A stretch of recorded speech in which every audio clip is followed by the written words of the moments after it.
Hello, you brilliant minds. Welcome to day 4 of the Anxiety Files, your 5-day anxiety cleanse. Okay, so today we're going to really work on creating that environment in our body that we talked about yesterday. So, if you watched day 3 of the anxiety files, you know that we talked about the nervous system and about what's going on in your body when you have anxiety. So, you know that your anxiety is when you are experiencing anxiety, you are kind of ping ponging between your sympathetic nervous system and your dorsal state, right? So you're in this either in this place where your heart is racing and you feel like something could go wrong, and you feel like you either need to get up and go, or you kind of need to just lay down and freeze and feel safe, right?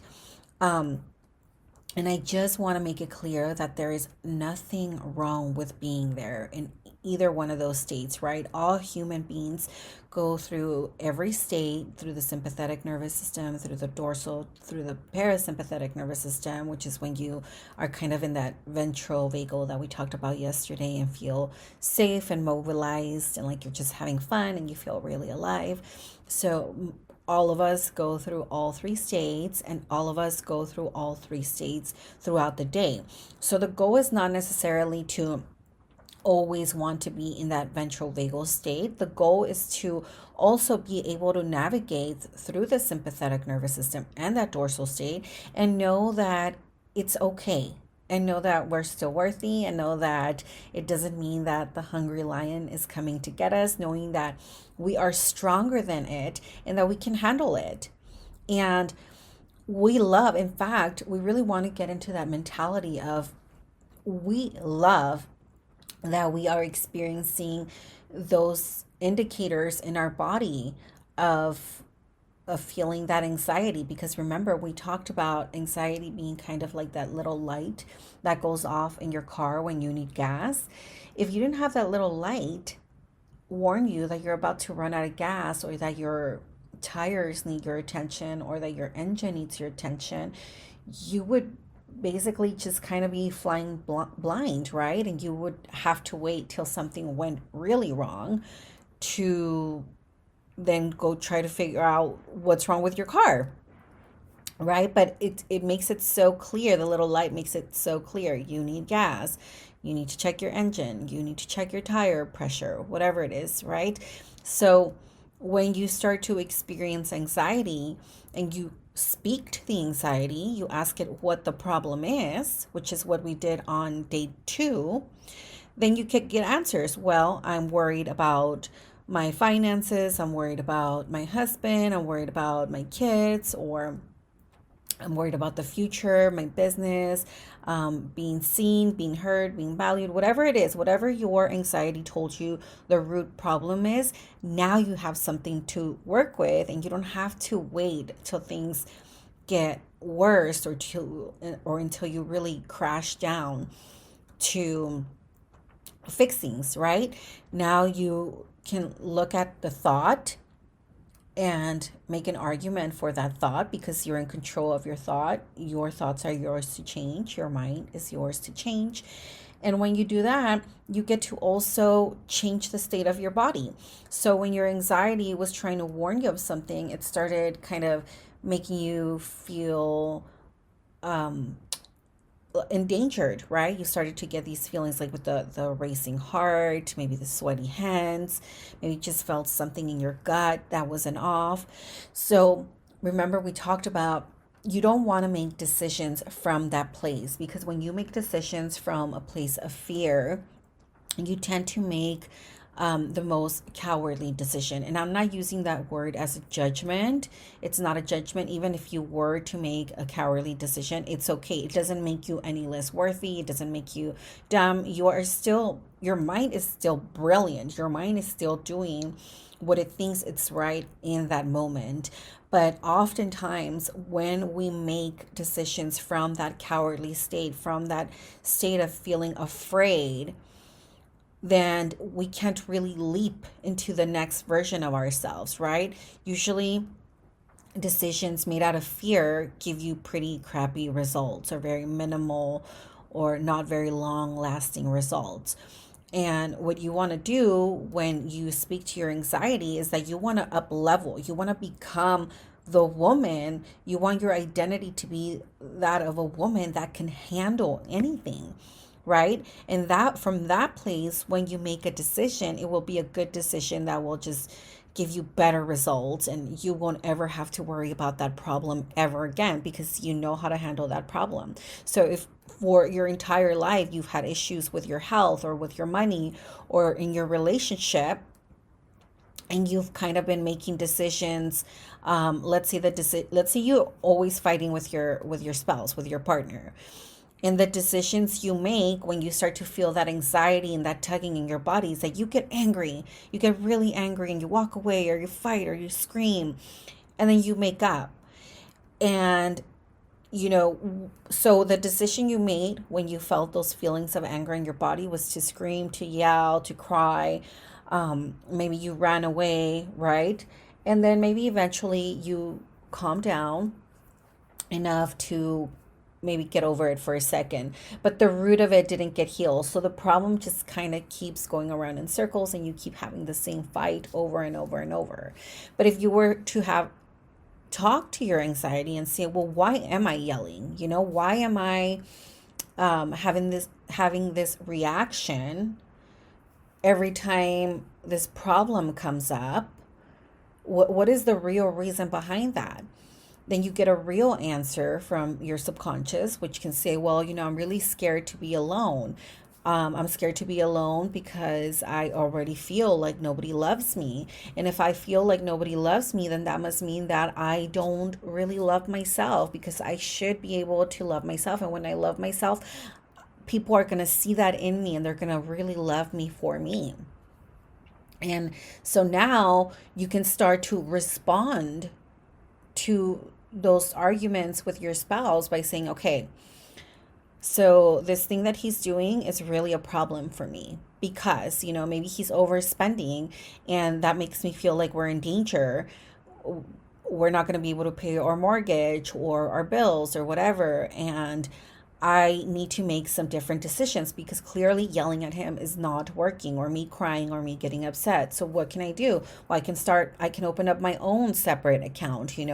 I can tell him we need some time apart until he learns to manage his own money, or I can get him financial counseling. But you can start to see that when you are calm and thinking from a place of being able to respond, now you start to make smart decisions. So that happens one, again, so I went on a tangent, I'm sorry, but that happens one when you ask your subconscious for the real reasons for why you're feeling that anxiety. So that's step one. And step two is to get your body to align with those thoughts, right? So you don't want to be trying to force yourself to respond, and your body is still like, oh, no, no, no, but we're in danger, and you're still feeling the racing heart, and you're still feeling the shaking hands, and the feeling really tired and really overwhelmed. So how do you calm that down? So we talked about what happens in your body yesterday, but today I want to show you how to actually do that. So what we're going to do is we are going to do a quick breath work session, and I want to focus on the breath because I find that breath is really the easiest way to calm your body down. If you can regulate your breath, if you can get control of your breath, you can usually ground yourself, and you can usually calm your body down enough to start responding in a different way from a place of, knowing the solution. One of my favorite breathwork exercises, when I'm just like, okay, I really need to figure out the answer to this problem, I'm feeling a little anxious, like I need to calm down right now, is to do 12 breaths. So I breathe in for a count of 4 through my nose. And when I breathe in through my nose, I don't raise my shoulders. I just allow my tummy to pop up, like kind of like I'm filling a balloon through my nose. So I'm just letting the air fill my lungs and I'm allowing my diaphragm to expand, right? And then I just gently release through my mouth for a count of 8. So I'm not really forcing the air to come out. I'm just kind of allowing it to gently come out, but I am making sure that all the air is out.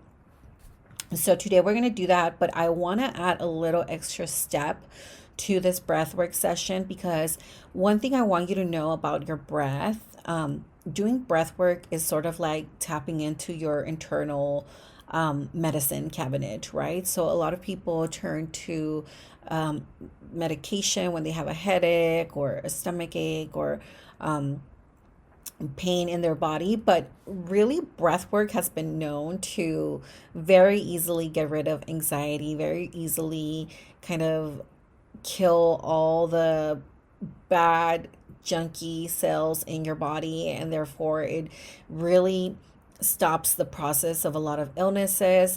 It is really, really magic in the sense of in today's society, we really tend to look for the shortcuts and things when our body and our mind are our most amazing resources to heal anything.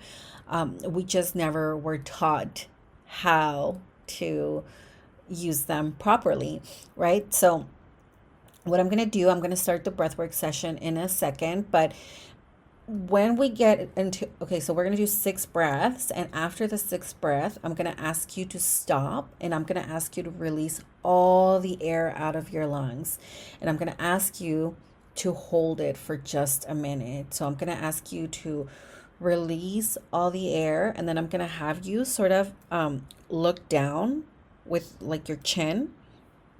So you're going to bend your chin down and really make sure that that air does not come in. And we're going to try to do that for a whole minute, okay? And then after that, I'm going to ask you to inhale all the air back in. But as you do that, I'm going to ask you to contract your mula bandha. So that is the muscles that you use to hold your pee.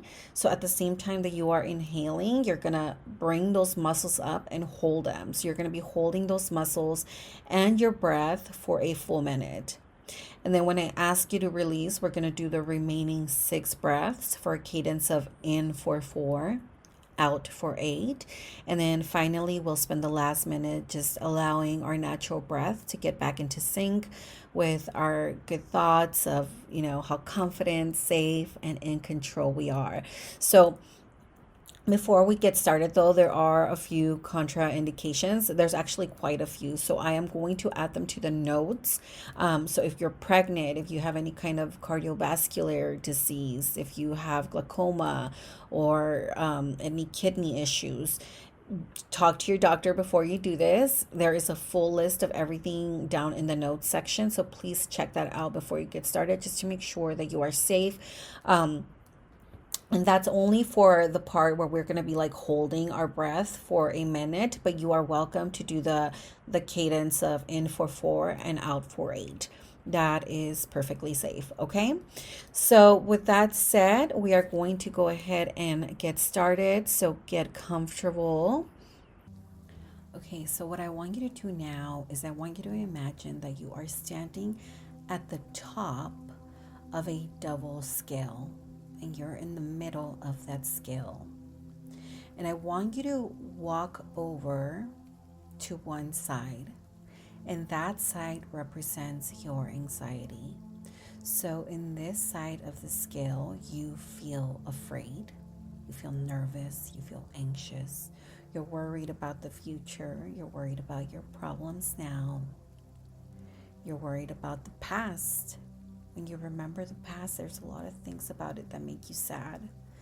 And you feel that discomfort in your body. And I want you to just take a moment to really feel in your body what that feels like. And I want you to now make a decision to reject that. Say thank you to your body, thank you to your mind for showing you all the things that could go wrong, that have gone wrong, all the things that are wrong. But decide right now that being on this side of the scale is not making your life better. In fact, worrying is only making you make bad decisions.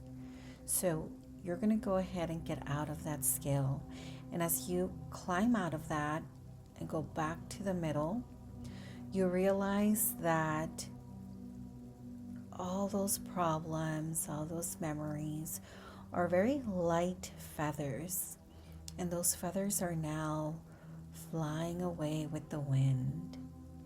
Now you're going to walk over to the other side of the scale. And that side of the scale is filled with gold, with diamonds, with a lot of love. It's very heavy. It's permanent. And in this side of the scale, your focus is on the greatest future you could possibly have. In this side of the scale, you feel your body transforming. You feel your backbone really holding you up. You feel your shoulders go back. You feel your chest go up, your chin go up. You're ready to handle anything that comes your way. You look at the past and you're so proud of yourself knowing that you got through it. You always found a way out. Whether you were crying on the floor, whether you were getting angry, you always found a way to bring yourself back up. And you're only getting better and better. And you will only get better and better for the rest of your life. You will continue to look for ways to respond to anything that comes your way. And you will always notice all the good in your life. You will feel such deep gratitude for all the amazing things in your life. And this is where you are in your life now. Focusing on the good, focusing on the great, focusing on how great you are. And so now I want you to get ready to start breathing. Take one quick breath. And now let's start inhaling in through our nose for a count of 4. Remember, extend your belly. So in, 2, 3, 4. And then through your mouth.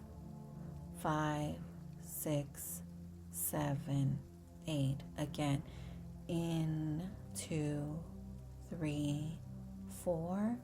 Out, 2, 3, 4, 5, 6, 7, 8. So let's go ahead and do that a couple more times. In, 2, 3, 4. Out, 2, 3, 4, 5, 6, 7, 8. Again, 2, 3, 4. Out, 2, 3, 4, 5, 6, 7, 8. In, 2, 3, 4. Out, 2, 3, 4, 5, 6, 7, 8. In, out,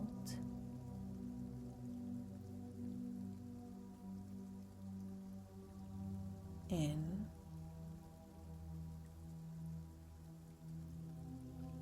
out.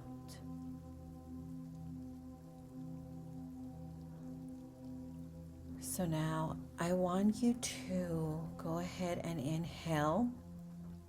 exhale all the air out of your lungs. So just go ahead and breathe it all out. And when you feel all the air is out, I want you to lock your throat. So look down. Do not allow any air to come in. And just continue to hold that breath out for a minute.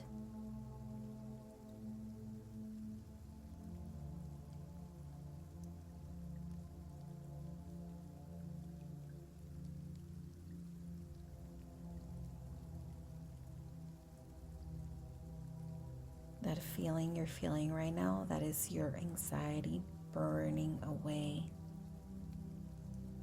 It cannot survive without air.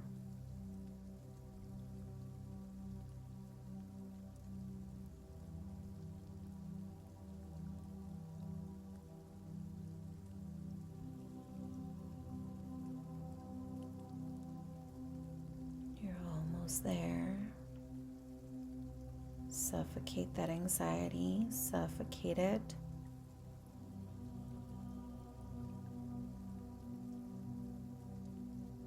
And now I'm about to count you in. When I say go, just inhale all the way in and lock in your mula bandha, those muscles that you use to pee. So go ahead and breathe in now. As deeply as you can, hold those muscles, hold that air in.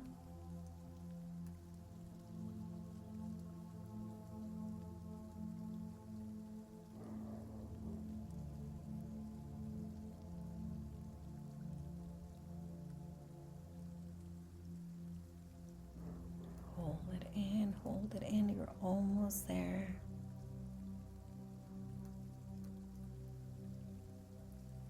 You're more than halfway there. You got this. And when I say go, gently release. Go.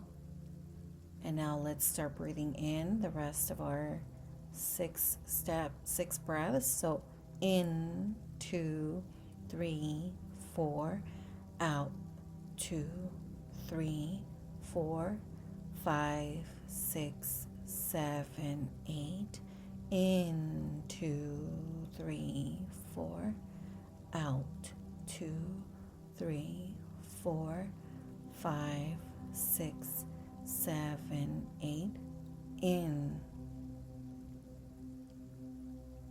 out.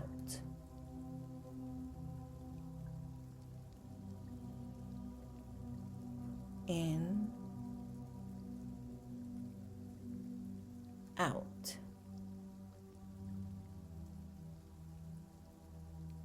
In, out. One last time. In and out. Okay, so just let go now. Allow your breath go back to its natural rhythm. Allow your thoughts to take you to the best possible place to show you how powerful you are, how beautiful life is, how blessed you are. Be in gratitude of everything that you have, all the choices you have, all the opportunities you have. Allow them to be felt by your body. Allow yourself to hold on to the good and to focus on the good. Okay, congratulations. That completes today's lesson. I love you so much. I will see you all tomorrow.